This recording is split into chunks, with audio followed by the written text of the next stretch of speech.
Hello, boys and girls. Welcome to Konrad's Corner. Today we're going to talk about the 25th anniversary of two very important items in dragon boating. One, with the establishment of Dragon Boat World, the world's best ever magazine for dragon boat. The second is the 25th anniversary of the establishment of the Canadian stroke. And that's the longer stroke we see dominating most dragon boat teams today, and was the reason the Canadians became actually very successful.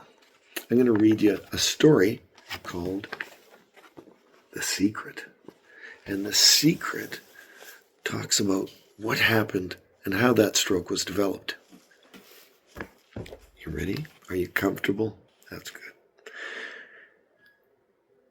So this is by Konrad Doerrbecker when he interviewed Doug Tuddy, who was the coach of the Canadian team in 2001 that dominated the Philly World Championships.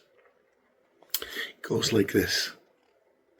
The Canadian team had always been a contender. At previous World Championships, they medaled often and even came close to winning once or twice. But there they were, always standing on the sidelines, politely clapping as the nation's cup, symbolic of dragon boat supremacy, was handed to the winning team. Then came the Philadelphia Championships. The Canadian Open and mixed teams unleashed a radically new approach with a stroke rate that seemed almost glacial. In some heats, the difference was dramatic, with the high-revving Asian teams outstroking the Canadians by rates approaching 2-1. Yet the Canadians dominated every race.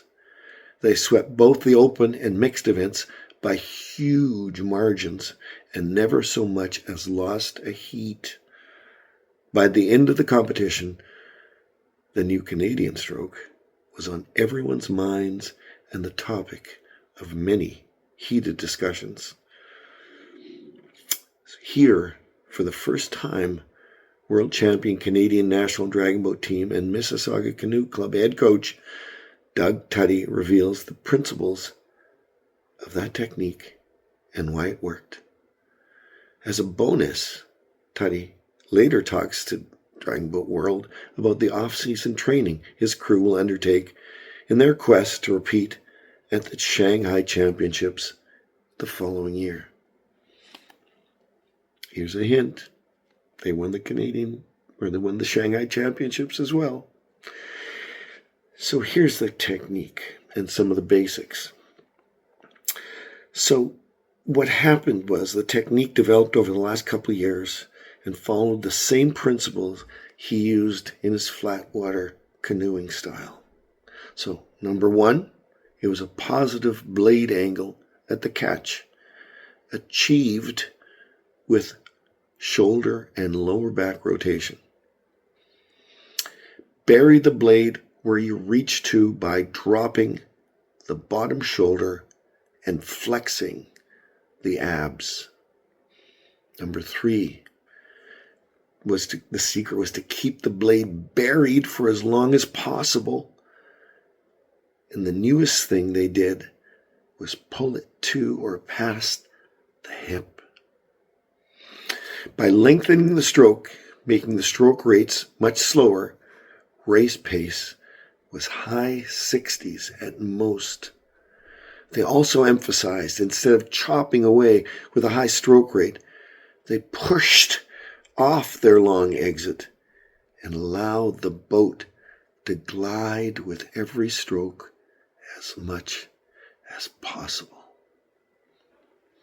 With the lower stroke rate and the longer stroke rate, they stressed using the larger and stronger muscle groups, sitting up with the abs and legs and pressing down with the upper back and your weight. The other change was to move in 2001 to longer paddles, maximizing the length of the crew that the paddles were used.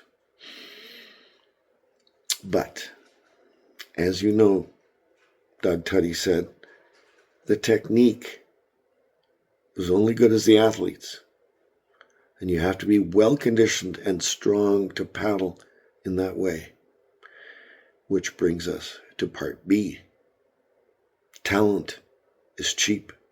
There's enough of it around that much of it goes unused, wasted. Dedication is a much dear commodity.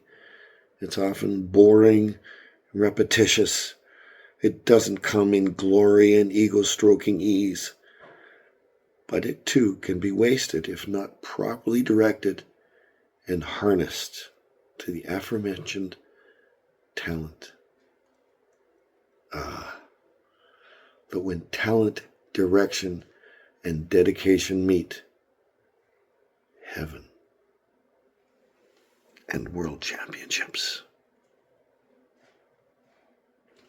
Thanks for listening for this chapter from Dragon Boat World and Konrad's Corner. See you next time.